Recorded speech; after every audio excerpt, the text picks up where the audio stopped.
Hi, welcome to Jade Gaming. My name is Adam. Today I'm going to do a flip through and review of Mordenkainen's Tome of Foes. I've just finished reading the book.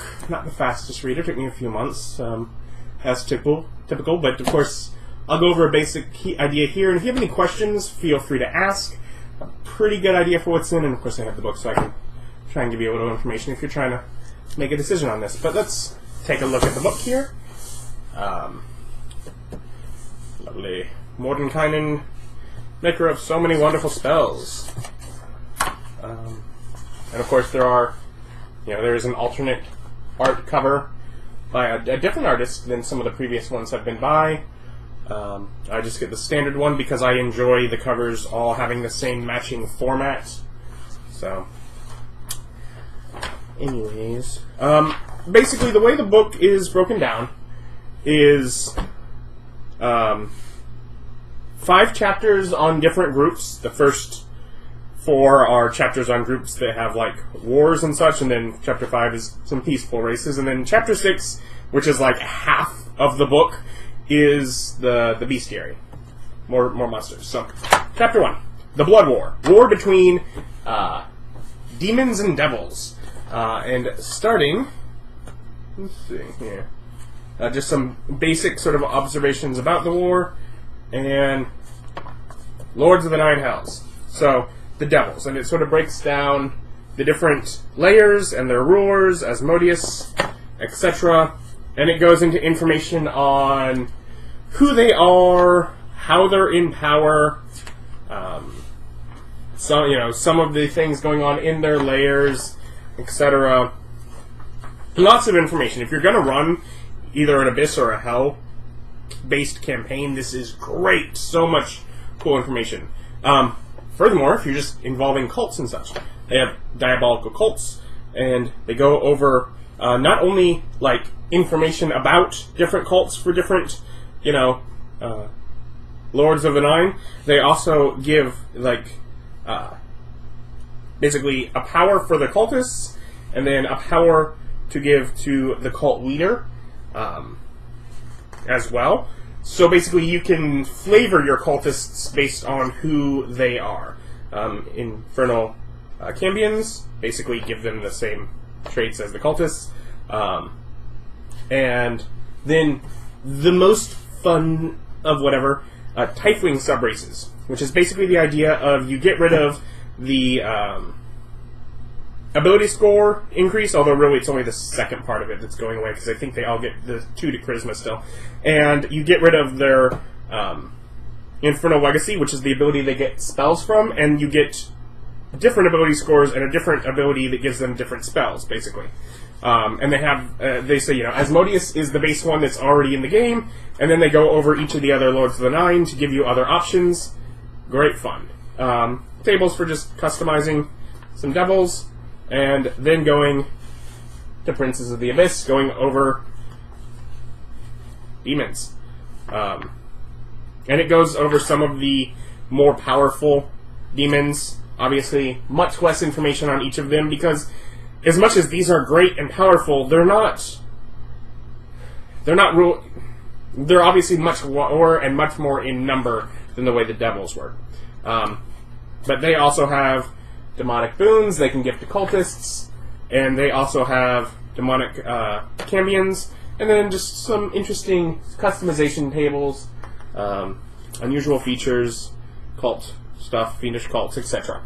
So, cool. Demons and Devils, Blood War, awesome. Alright. Chapter 2, Elves. So much fun. Okay, and just kind of goes into, the life of elves, the different, adolescence and aging, as well as,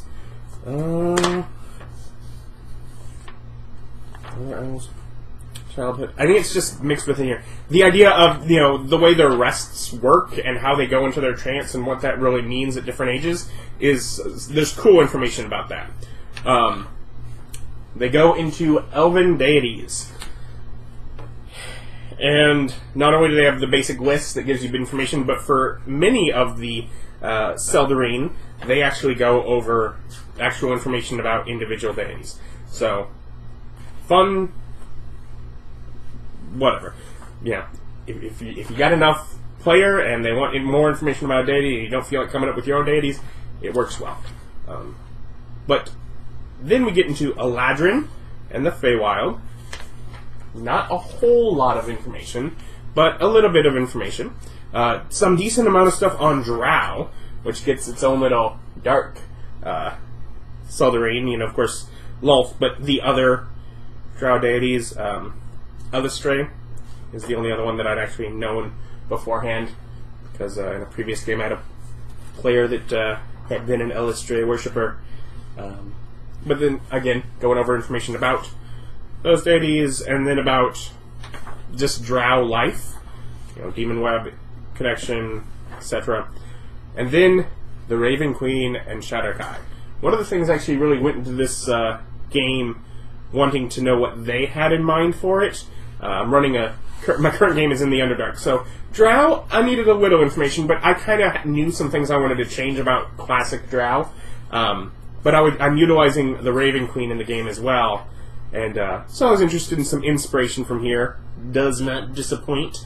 Definitely sort of Shadowkai are like these. Basically, they are the Shadowfell elves. And they go over some interesting stuff with them, sort of almost the idea of collecting memories and such for her. So yeah, interesting. And then we get some elf subraces. Subraces, definitely one of the reasons you want in the book. Eladrin, much more fun than the Eladrin that were just in the back of the Dungeon Master's Guide.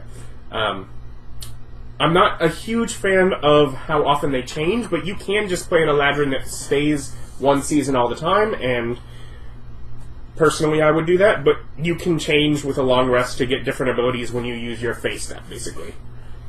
Otherwise, there's Sea Elves at last for your, aquatic elves.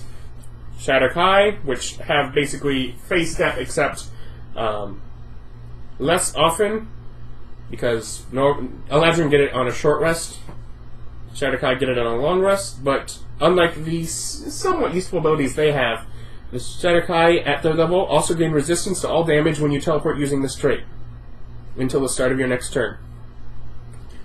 So basically, resistance to all damage. So that's, obviously, once per day, but it's very useful. Otherwise, a few little tables just to, customize your elf or drow. And then we get Chapter 3, Dwarves and duergar. Go into Life of Dwarves. Fun, inspirational, etc. Go into Deities of Dwarves. Again, like before, they go into some of the deities, but not all of them. Some of them are just on the table. Go into some of their relationships with their enemies, the dragons, the giants, the orcs, the duergar. Clan life. Some of the importance of the clan to dwarves is covered in here, and then we go into duergar. Kind of tells a little bit of their story and their mindset about things, which is very interesting. Another, of course, Underdark race, so I'm pulling some things. They have 2 deities, and they don't even really treat them like deities. It's kind of interesting. But they kind of go into some information about them, and if you don't already have it from one of the other places it's been printed, duergar racial information, and just, and dwarf tables. Dwarves on the move. The idea of, rolling up, a group of dwarves. How many guards, scouts, and veterans, are they led by a priest, a noble, a knight? Do they have allies like acolytes or earth elementals or griffins? Why are they traveling? What's special about it? Which is some cool stuff just to generate a random group of dwarves. Dwarves in the clan, you can kind of generate a dwarf clan. Just some quirks and such for dwarves, and then other information for duergar as well. Another group chart, and some plan and general world information for them as well, which is of course different because the two groups hate each other. We get to Chapter 4, Gith and their Endless War, which goes over Githyanki, who are led by Tith.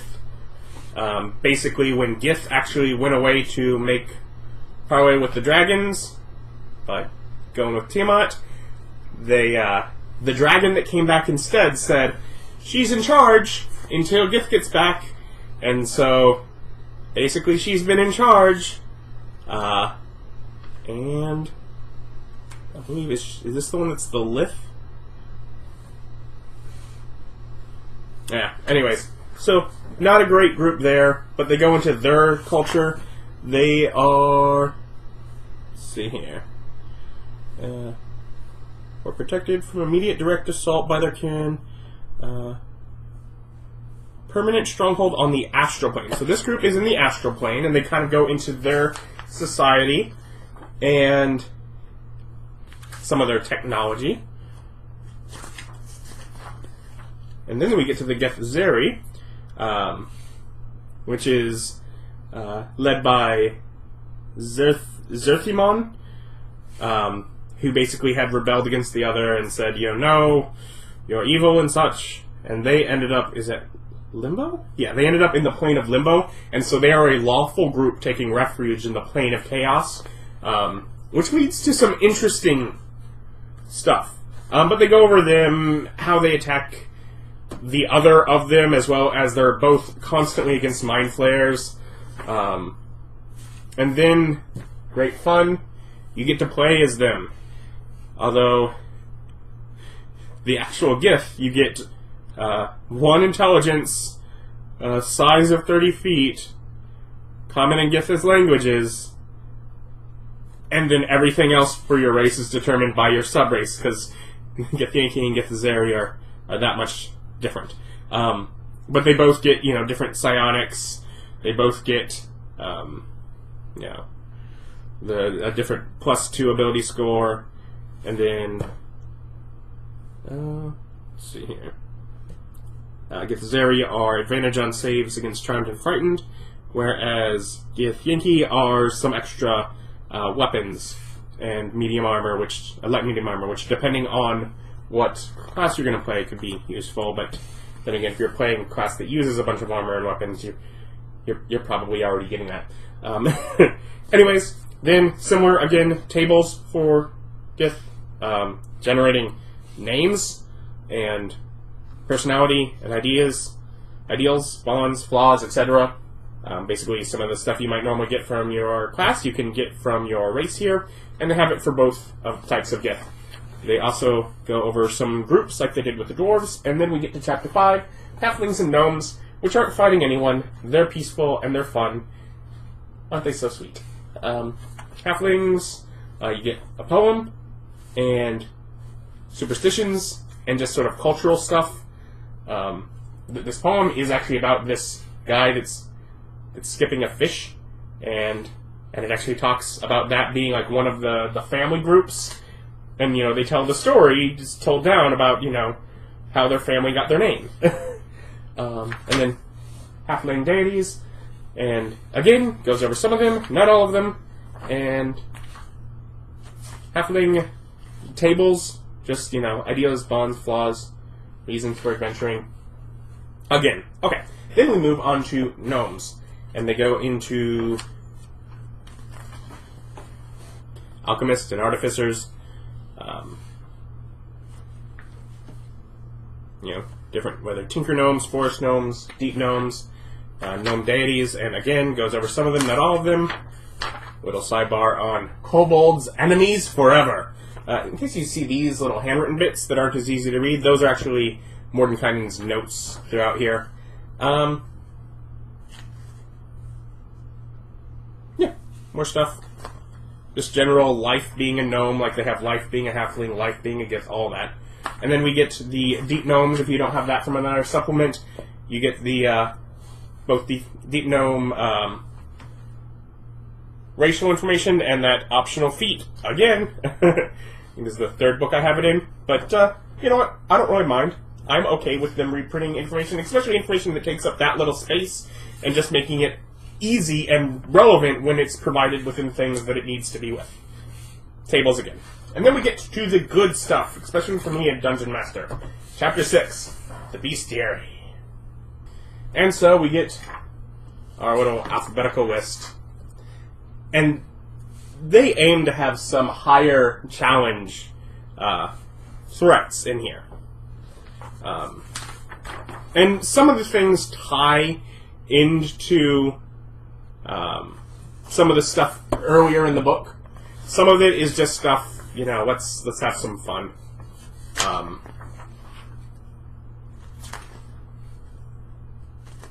Here we go. We get Clockworks, which not only does it provide a few stat blocks, but they also provide the possibility that when these are being built, they're not all going to end up turning out exactly the way they're supposed to. Some of them have enhancements and are better. Some of them have malfunctions and are worse. And they're just sort of random little roll tables to change up the abilities of Bronze Scout, Iron Cobra, Stone Defender, or Oaken Bolter. Get some Deathlocks. Of course, Demons. Alright. We had the section on the Blood War. We're going to need Demons and Devils. Provides plenty of cool options for Demons and Devils. And not just that. And not just beautiful art either. But Demon Lords. Baphomet, Fraz, Orblu, I'm going to mispronounce so many of these, Grazit, Jubilex, Orcus, Yina, Goo, whatever, Zugtamoy. So you get, you know, fun demons and demon lords. Wonderful. Darrow, which I don't think actually ended up mentioned in the dwarf section, but, you know, fit in a book that talks about dwarves. I mean, they're crazy relatives. Then we get to devils, which starts with the Abishai, which are basically series of Tiamat's devils that are dragon-based, which are really cool.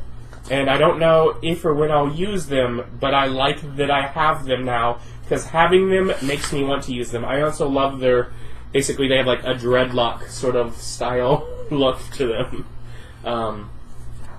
More of them here. This guy looks like he's going to be so huge.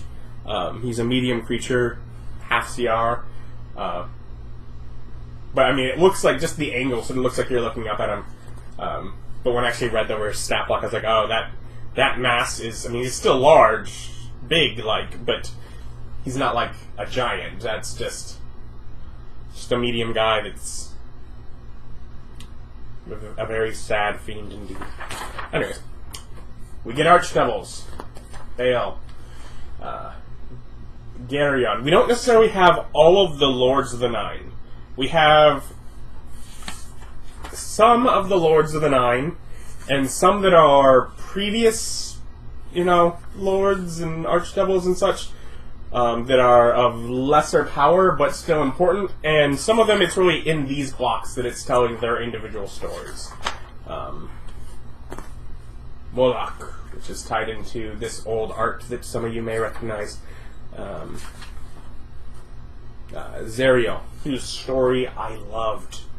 I mean, I really paid attention to it because I like the art. Anyways, and of course with them, they're all, you know, often get layers and all that information, and they're, you know, whatever, CR 26, and, like, I mean, they're designed to be big challenges. Like, you can have a game that works its way up to them being the boss. We get new drow. Very useful for my current game. You know, with some higher CR options. Drow, Arachnomancer, Drow Favored Consort, which is a challenge 18. Drow House Captain, Drow Inquisitor. Basically giving you some new Drow options. Here we go. The Drow Matron Mother, which is now going to obviously be the the leader of the drow in my drow city with a challenge of 20, just in case they ever decide to try and overthrow the city. You gotta have someone real powerful running the place. Drow Shadowblade. Then we go into Duergar as well. Duergar Despot, Hammerer, well, however that word is pronounced, and Mind Master. Duergar Screamer, Soulblade, and Stoneguard. You know, a lot of them still have the enlarge ability, but some of them take psionics into some interesting ways and let you really flesh out a Duergar society. Warlords and Zarorn, which are specialists who construct weapons using a mixture of alchemy and psionics, like a fire lance and fire spray. Yeah, so you get some cool Duergar as well, and then we move on to Eladon, which start here and then go onto this page. I hate when they almost never do that, but just giving something like half a page, splitting the page, I don't like that. But that's the idea of what this statue guy is. And it's actually a spirit that goes into a statue, so you can have a dungeon where there's all sorts of statues like this around, but only a couple of spirits that can then eventually find their way into statues that players have already passed and messed around with, figured out are just statues, and bring them to life. Very cool. Eladrin, which has some beautiful artwork on the next page. But you get an Eladrin, challenge rating 10 Eladrin of each of the seasons, and technically the idea is that they can actually change between the different ones each day if they are in the mood, I guess. Elder Elementals. Leviathan. Challenge 20. You know, wicked, awesome water elemental. Phoenix. Challenge 16. An awesome fire elemental that upsets me so much. Because the fact that it is what they're calling a phoenix means that I like phoenix as like a bird size thing and not a gargantuan elemental fire creature. So I don't get a normal phoenix. Like Fox in Harry Potter is what my mind still goes to as what a phoenix is. So it's cool, but I don't like it as the only kind of phoenix. Elder Tempest and Zaratan as our air and earth. You know, CR 23 and 22 Elder Elementals. And they are all, let's see where it is, siege monsters. Double damage to objects and structures. They are the great, powerful versions of elementals. And quite cool. You also get elemental Myrmidons, which are basically armor-wearing elementals. So these are challenge 7. So now you have a few different options. You have normal elementals from the normal book, and now you have these and the really powerful ones. So you have an array of options for elementals. So very fun. The Gith, which people seem to love. I would love if we had a full Spelljammer book, but just on their own, in this I'm wanting to do something funny. I don't know where I'm going to put them in. Then the Gith, not to be confused with Gith. Some extra options for Githyanki and Githzerai to go along with the ones that are already in the monster manual. Grey Render, which can have some quirks and can be a pet that is destructive. It looks fun to give a player a cool pet that will follow them and defend them loyally, but do things like attack carts and wagons if they were terrible monsters, or buries treasure that it finds, etc. It sounds like it's going to be fun to give that to the players so they have a cool, powerful ally, but also an annoyance, except it's going to cause chaos, because if it acts the way it would act, then it's going to mess things up in your game. I might as well just give them a Wand of Wonder. Some other just sort of monsters. Oh yeah. These things have different ages and different stages in life, etc. Measles. This thing looks terrifying just in scale. The Ooblicks are cool ooze things that basically take over people and minds and etc. I loved this. Some new ogres. Who doesn't need new ogres? Ogre battering ram, guess what it does? Ogre bolt launcher, that wields basically a ballista. Ogre chain brute has a giant chain that it swings around. Ogre howdah, that one, the name doesn't necessarily mean anything, but this is it. It's a siege tower for goblins. Or, yeah, like it's walking around with like a fortress, like a platform for goblins to sit on and fire arrows. So, awesome way to give ogres new options to use in your game. And in not too long we'll see another option that's similar. Shatterkai, just, some of your, Shatterkai elf options here. In case you need to use those, I probably will. Another double page of art because it's pretty. Sorrowsworn are interesting in that many of them have like weird ways that players can weaken them by doing things that don't come natural. Like if you don't fight the thing, don't fight back, it ends up weaker and having disadvantage and etc. Yeah, so, but there's, the angry, the hungry, the lonely, the lost, and the wretched. But they're cool Shadowfell creatures. Starspawn are interesting. Some higher tiers, 16, 10. This is basically Worm That Walks follower. 5 and 13. But they're basically aberrations that for the idea that there are great old ones, etc., out in the world. Yeah, and there's actually a list of these elder evils. It's the idea that these are some of their followers that are able to come into the world and lead some cults. You actually get some things to give for cults. But yeah, just interesting things to do if you're doing sort of a aberration game. Steeders are basically the giant spiders for the duergar, and there's ones that are basically like mounts, like battle mounts, and ones that are basically like pack horses, etc. Steel predators, interesting story, but basically they're constructs that are given a target that they hunt across plains to find and destroy. Stone Cursed are a new take on ways to petrify your players. Turtles, of course. Glad to see them here in some extent, but of course would have loved to see a stat for players printed. And here we go. I was telling you when we saw ogres, there was going to be more trolls. They go under the idea of trolls have regenerate. What happens when trolls regenerate in unusual situations, etc.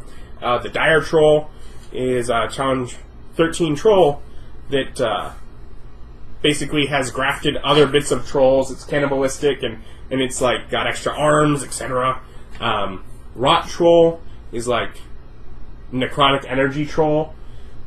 Spirit Troll is like a troll that was killed by near killed by psychic damage, and it's like actually all its attacks deal psychic damage. Yeah. The Venom Troll is all oozy and pussy, and it like shoots poison out when you attack it. Great fun with trolls.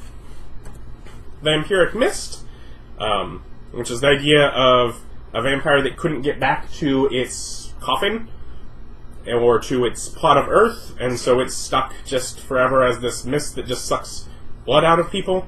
And then Pugiliths, which are fiends that are neutral evil, and that basically will hire themselves out. They're basically... we had some of them in the monster manual, but it's basically fiends that will hire themselves out to either side. But the cool one is however that's supposed to be pronounced, but really it's the guy that guides the boat on the river Styx, and whatever boat he's guiding, whether his boat on the river Styx or if he's hired to captain a boat on another plane even, the boat becomes his lair, and it has special things like the ship doesn't sink even if its hull is breached, and he can use lair actions to do things like repair hit points to the ship. Very interesting. Just the little blurb here and here made me at a point where at some point I want to find a reason to put one of these in a game. Just from reading the little blocks of information, and then the actual guy that writes their contracts. Get a couple charts. Stat blocks by creature type, by challenge rating. You can see they go up to some higher CR. Here's challenge rating 20 and plus, but really half of it at least is 10 and more. So yeah, you're getting some decently high challenge rating stuff. Creatures based on environments here at the end. So if you're just looking for what you can put based on what kind of area you are, it has that, and that's it. I'm so happy. I didn't like the layout of the early chapters as much as Volo's Guide to Monsters. I would have preferred to have the fluff where the fluff is, and then to have a separate chapter that is, the stat blocks for each race and the tiefling options and such like that, all put together, so that when doing character creation, I could flip to just that chapter, and it's all laid out there. Instead, they have it at the end, or in some cases, middle of each separate section, which I don't like as much. Oh well, they're trying things. But more than half the book is monsters, and that's really what's fun for me. And I actually, I read through all of the lore stuff. Some of it will be inspiration for stuff in future or current games. Some of it I read and I was like, nope, that's not what my drow are like. But then again, my current game has a drow society that it's important can be the civilized hub. And they're evil. But my drow in my current game are lawful evil, so they have a very law-based society that, can still function within the game and not cause too many problems. But it's fun to sort of, every so often, have them notice little quirks where they're like, yeah, cities we came from don't do that. Because they're definitely in an evil society, but it's fun. I've enjoyed it. But other things, like history of the Gith and the duergar, are fun to read, inspirational. Things that, I knew those races were once held captive by the Mind Flayers, but just sort of seeing some details on how they got their freedom and what happened after that. Why they hate whoever they hate was fun to learn. What the official lore says is the case. Obviously, I can feel free to change it for my own worlds, because that's half the fun of being a dungeon master. But I'll link below if you haven't checked out the book already and you want to pick it up. Follow the link to purchase it online, or of course, I'm sure you can check your friendly local gaming store if you got one near you, and pick it up there. So always good to support those. Thank you for watching. If you liked the video, like button helps me. I do appreciate it. If you have any questions about the book, anything I glanced over too quickly, and you want to know, well, what about this? Do they cover this sort of thing? I have questions about this. Feel free to ask. There's comments. I read those. Try to respond to them. Yeah. Anyways, yeah. Otherwise, subscribe. I regularly do either reviews or unboxings, and then alternate with actual sessions where I play with my friends. Like currently, I've recently began that campaign in the Underdark, or Underland as I'm referring to it in my game, but just recently began that. you can check out the campaign and watch me and my buddies play through some Dungeons and Dragons ourselves. Thank you for watching. Bye.